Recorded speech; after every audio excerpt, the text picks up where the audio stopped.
Assalamu alaikum. Welcome back to Islamic History Exclusive, the podcast exclusively for Patreon supporters of the Islamic History Podcast. And in this series, we are covering the Caliphate of Ibn Zubayr, in which he had a struggle or civil war against the Umayyads. So this is the fifth episode. Let's go ahead and do a quick recap of the last episode. In the previous episode, we discussed how Ibn Zubayr had control of most of the Muslim empire. He does have his representatives in Kufa and Basra, even though he has not fully consolidated his authority in these two locations. He still, nonetheless, has his representatives there. They establish his authority, and he is the strongest authority in Kufa and Basra and all of Iraq at this point in time. The previous authority there was represented by Ubaydullah ibn Ziyad, who was the Umayyad governor responsible for the massacre at Karbala, where Hussein ibn Ali was killed and much of his family as well. The people of Iraq pretty much don't want anything to do with Ubaydullah ibn Ziyad, and he is forced to flee from Iraq and he relocates to Syria. Ibn Zubayr also, of course, has the Hijaz, which is much of the Arabian Peninsula.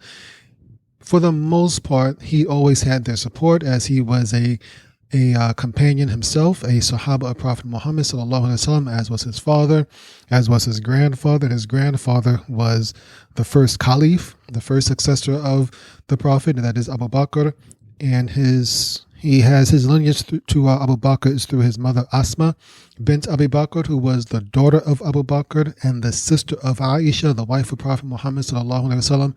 So Ibn Zubayr has high credentials. The people of the Hijaz love him, and he has full authority and support in the Hijaz. And he also had most of Syria at the beginning of the last episode. We discussed how his representatives have taken 3 of the 5 districts of Syria, and also they had also taken Egypt. And so it seemed as if Ibn Zubayr was well on his way to having control over most of the empire. The highest ranking Umayyad, member of the Umayyad clan, was Marwan ibn Hakam, who was the cousin of Uthman ibn Affan, who was the 3rd caliph after Umar ibn Khattab.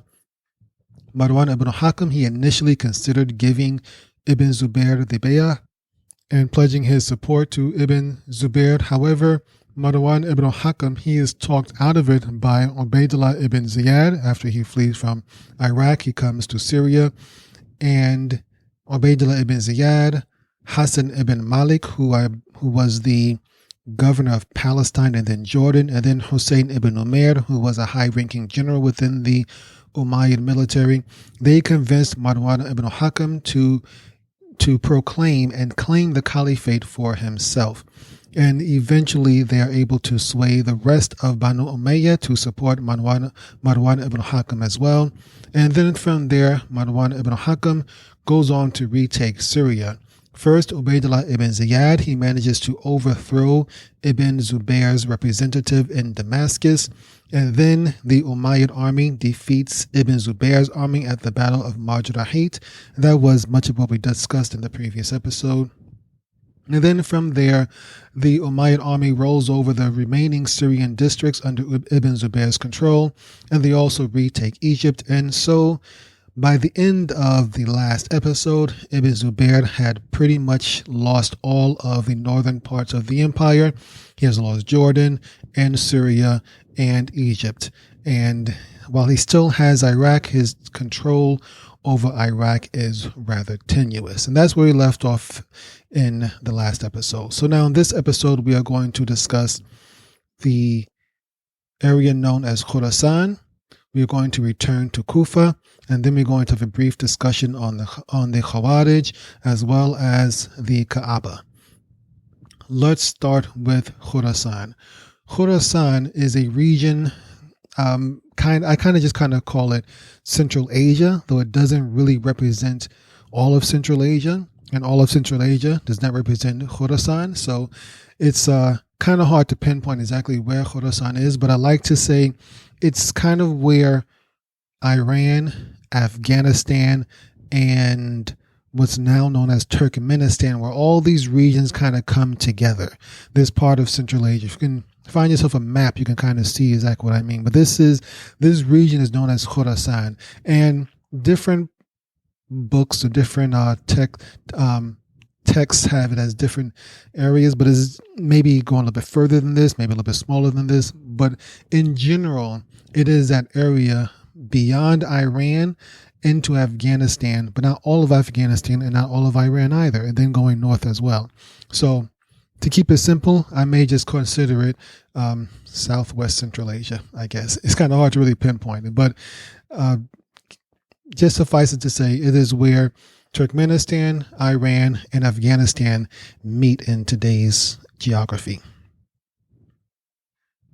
So at this point of time, the army of Khurasan, they had pledged to Ubaydullah ibn Ziyad's brother. His name was Salm. Remember, Ubaydullah ibn Ziyad, former governor of Iraq for the Umayyads, they had decided to support Ubaydullah ibn Ziyad until a caliph was chosen. And Ubaydullah ibn Ziyad's brother was a man named Salm ibn Ziyad. And Salm, he ruled Khurasan under Yazid ibn Muawiyah, as well as his son Muawiyah II. These were, of course, the son and grandson of Muawiyah ibn Abi Sufyan. But after Yazid ibn Muawiyah died, they broke off and they rejected Ubaydullah ibn Ziyad's authority, and they were kind of just kind of like anarchy in a way. Ubaydullah ibn Ziyad's brother, Salm, who he had left in charge, he decided to leave Khurasan and try to get support to help him regain control of Khurasan. And so he appointed several deputies. There are lots of names here, so I won't go through all of them because it can get kind of confusing with all of these names. Suffice it to say, Khurasan is a huge region. Okay, so you can imagine I pretty much used 3 different nations to try to give you an idea of where it is: Iran, Turkmenistan, and Afghanistan.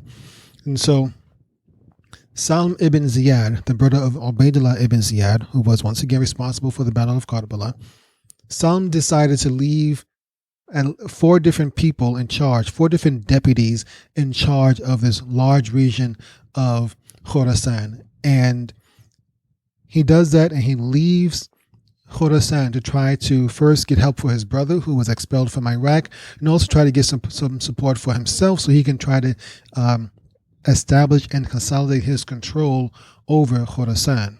But as it is, as soon as he leaves, his deputies began fighting amongst each other. And there's one in particular, we will mention his name. His name was Ibn Khasim.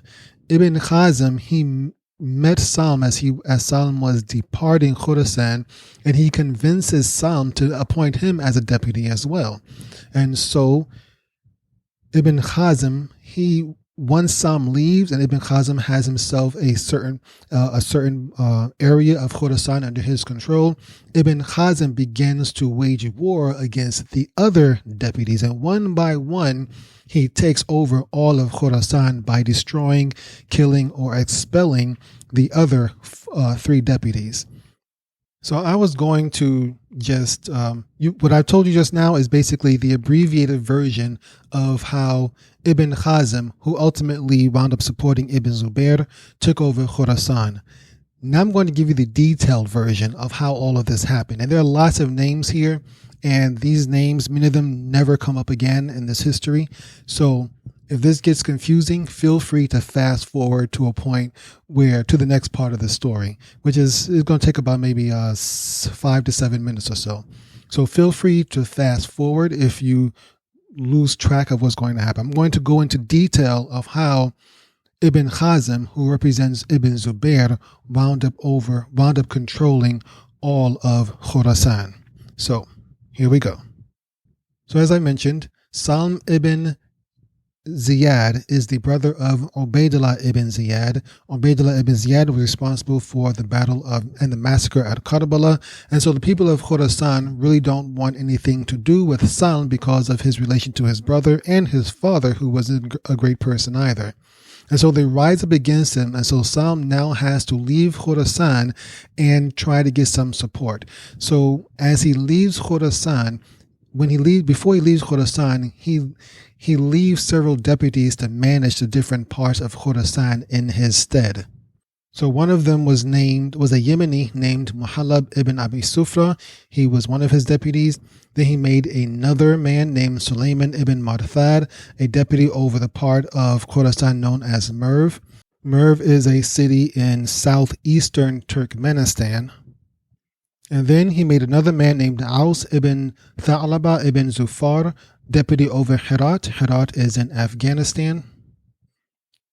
And then finally, he was convinced by Abdullah ibn Khasim, the Ibn Khasim we've been talking about so far.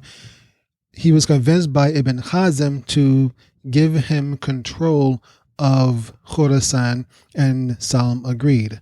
Let me go into that a little bit more personally. While Salm was leaving Khurasan, he runs into Ibn Khasim.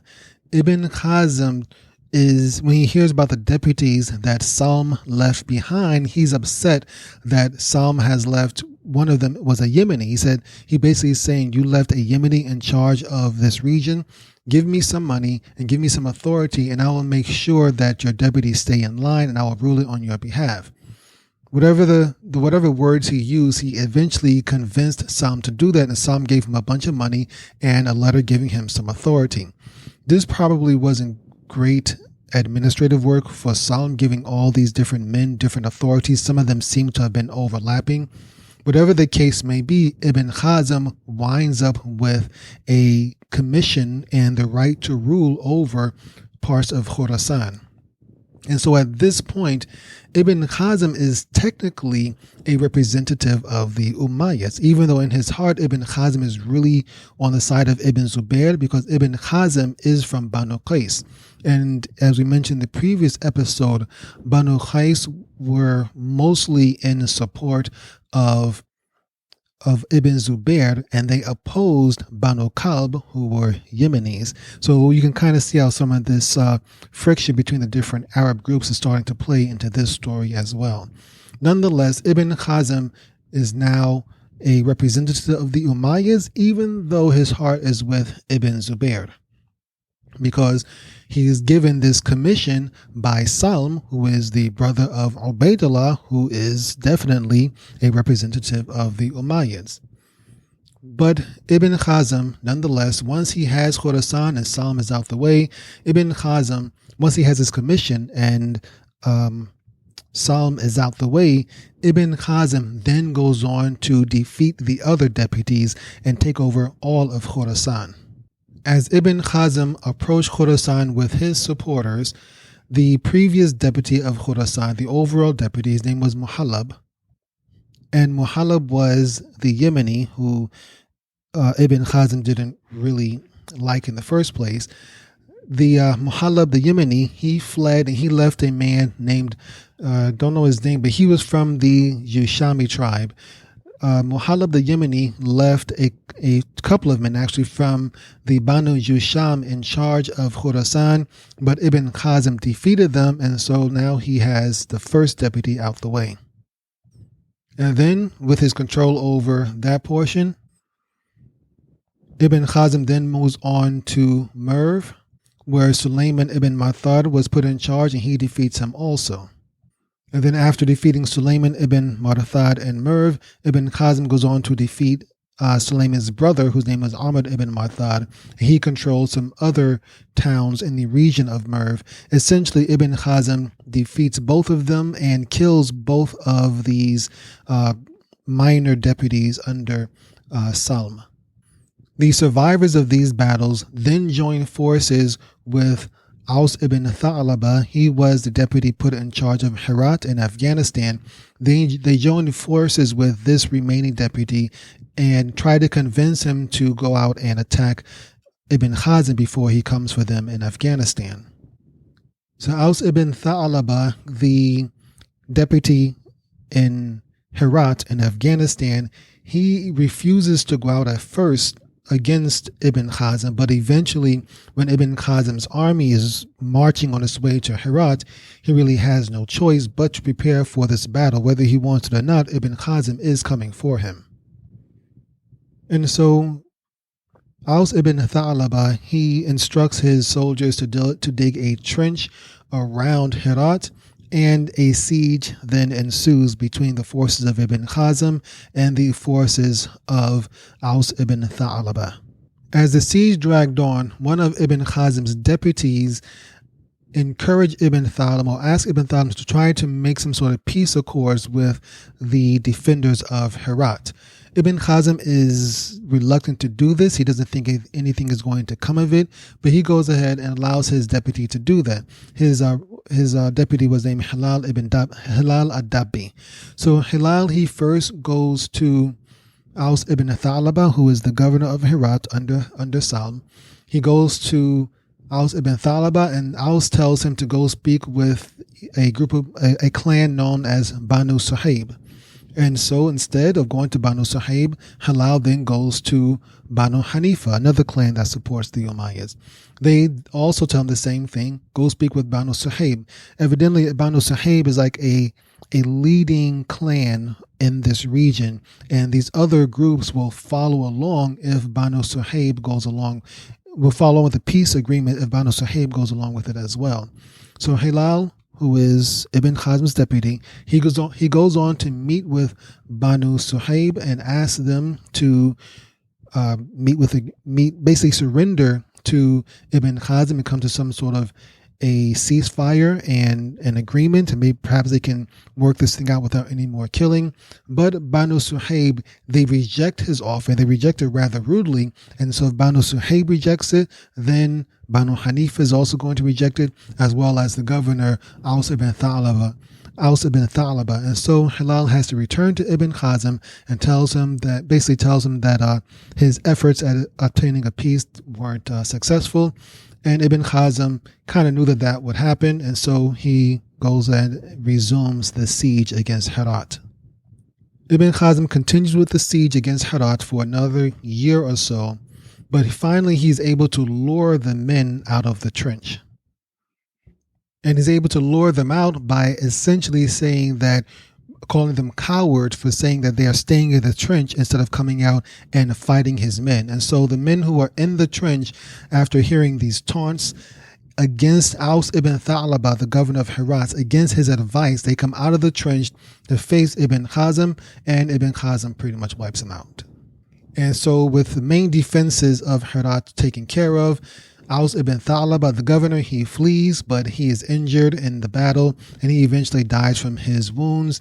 And now Ibn Khazim takes over Herat as well, and he puts his son Muhammad in charge of Herat, and he returns to the seat of governor for Khurasan, the seat of governorship, which is Merv. And so now Ibn Khazim controls all of Khurasan, and eventually, though he doesn't do it immediately, he does eventually pledge to Ibn Zubayr. As we mentioned, Ibn Khazim is part of the Banu Qais, and the Banu Qais were mostly in support of Ibn Zubayr. So I hope that wasn't too confusing, but I had done a lot of research on this and had a lot of notes, and I felt it would be a waste not to at least discuss it. So you can always go back and replay it, and I will find a way to put the notes online somewhere where you can read through it if there's anything you missed or you need some clarification. So that takes care of Khurasan. Ibn Zubayr now has Khurasan.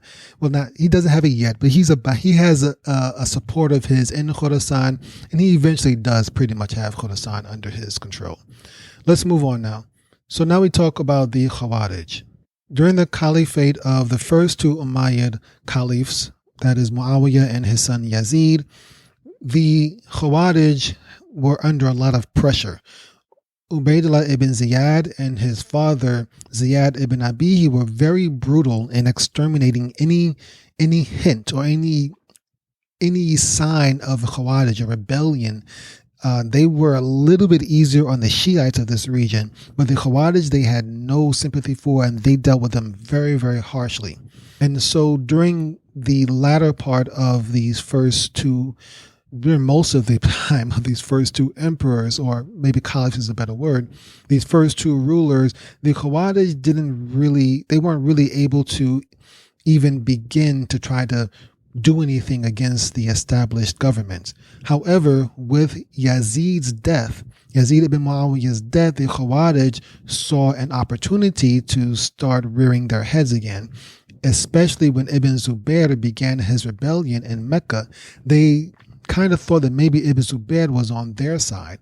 Well, because he definitely wasn't with the Umayyad. In fact, he was actually fighting against the Umayyads. Yet he also wasn't a Shiite because he didn't support Hussein ibn Ali either. And so the Khawarij began to consider joining Ibn Zubayr in his fight because they thought that maybe he was the right leader that they were looking for. And so the Khawarij of Iraq, they sent a representative down to Mecca to talk with Ibn Zubayr and try to decide if maybe he was someone that they could join. Ibn Zubayr, for his part, he was happy to receive the representative. He was happy to accept their support. And when they discussed their hatred, when the Khawarij representative mentioned their hatred of the Banu Umayyad, Ibn Zubayr said he agreed with them. He also wanted to get revenge on the Banu Umayyad for all the harm that they have brought to the Muslim world. And so when the Syrian army or the Umayyad army besieged Mecca, the Khawarij who were in Mecca, many of them had come down after Ibn Zubayr had agreed to accept their support. Many of them had come down, and many of them were already there from the beginning anyway, even before all this happened. Many of them came down to join Ibn Zubayr in Mecca, and they helped him in their defense of Mecca. However, there was a few people there who weren't quite sure of Ibn Zubayr's where his position really stood. And so many of them, when they were helping to defend Mecca, they did not really give Ibn Zubayr their pledge. They did not pledge them to give him their support and give him the bay'ah or anything like that. For one thing, Ibn Zubayr hadn't really openly come out against the Umayyads just yet. He was kind of doing things in secret. Secondly, they weren't really sure of his motives anyway. They weren't really sure of where he stood on certain aspects. We're going to get to that in just a moment.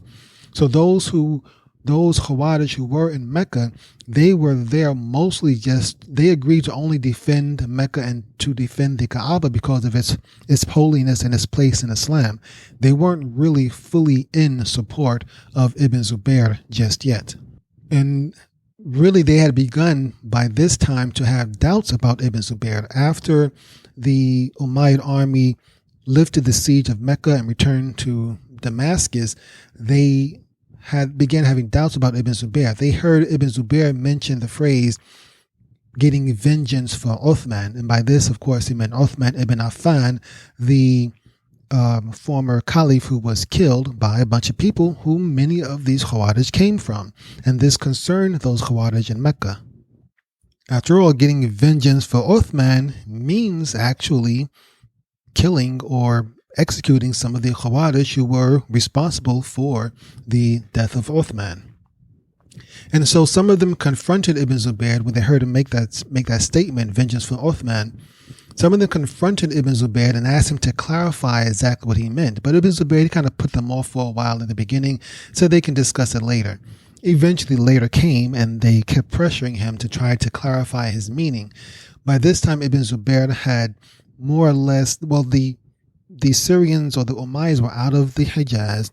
Ibn Zubayr has consolidated his support and his strength in the Hijaz. Now it's Mecca and Medina. And so now he's ready to confront the Khawarij and deal with any of their doubts. And so when the Khawarij continue to press him and say he has to clarify his statements of vengeance for Uthman, Ibn Zubayr, he goes to meet with them, but he comes with a group of armed men. A group of armed men with their weapons and everything. And so now he comes out to boldly say, yes, I support Uthman.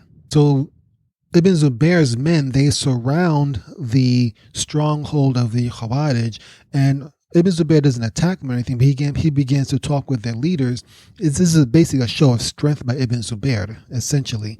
He's talking to their leaders and he is stating that he fully supports Uthman and he believed that Uthman was a righteous person. The Khawarij, however, they began, their leadership at least, they began to explain their dislike of Uthman. While they're doing that, Ibn Zubayr is explaining his love for Uthman and that he is an enemy to anyone who is an enemy of Uthman. And that was confirmation for the Khawarij and Mecca that Ibn Zubayr was not the leader that they hoped he would be. And so they decided to break off from Ibn Zubayr. They don't have the strength to fight against him in Mecca, but they decide that they want to leave Ibn Zubayr. And so one by one, or little by little, they disperse and leave Mecca and move to other parts of the empire. Some of them went to Basra, and we will come back to that soon. And some of them also went to Yamama. Yamama is in Central Arabia. Now, regarding those who went to Basra, the Khawarij from Mecca, they went to Basra, and they arrived right around the time that all the confusion was happening in Basra with the fall of the Umayyad authority and the rise of Ibn Zubayr's authority. We mentioned that in episode 3 of this Ibn Zubayr series. If you go back to Ibn Zubayr to episode 3, just 2 episodes ago, you will hear about the confusion that was going on there. So with all of the different parties struggling for power you had Ibn Zubayr's forces, you had those who still supported the Umayyads, and you have others who didn't want to belong to any of it. With all this confusion going on, the Khawarij were able to stay under the radar and slowly or steadily build their own forces or try to organize their own resistance. And then, so you have the Khawarij who were already in Basra, and then they are reinforced by the Khawarij who left Ibn Zubayr and Mecca. And so now you have a fairly organized group of the Khawarij. But one thing about the Khawarij is that they're never really all that organized. And so this alliance of the Khawarij in Basra, which included those in Basra and those in Mecca and those from Mecca, this alliance didn't last for very long. Eventually, Ibn Zubayr's authority, or his representatives, established his authority in Basra, as tenuous as it was, and even more damaging for the Khawarij, they began disputing with each other, which is a common theme of the Khawarij. They began disputing amongst themselves, and they eventually split off into various different groups. So one group claiming the other was Kufar, and then they will split, and then they will split. It goes on and on and on and on and on. And this is something we've seen happen several times throughout Islamic history. And so the Khawarij pretty much just burned themselves down. And so before we wrap up, let's briefly discuss the Kaaba.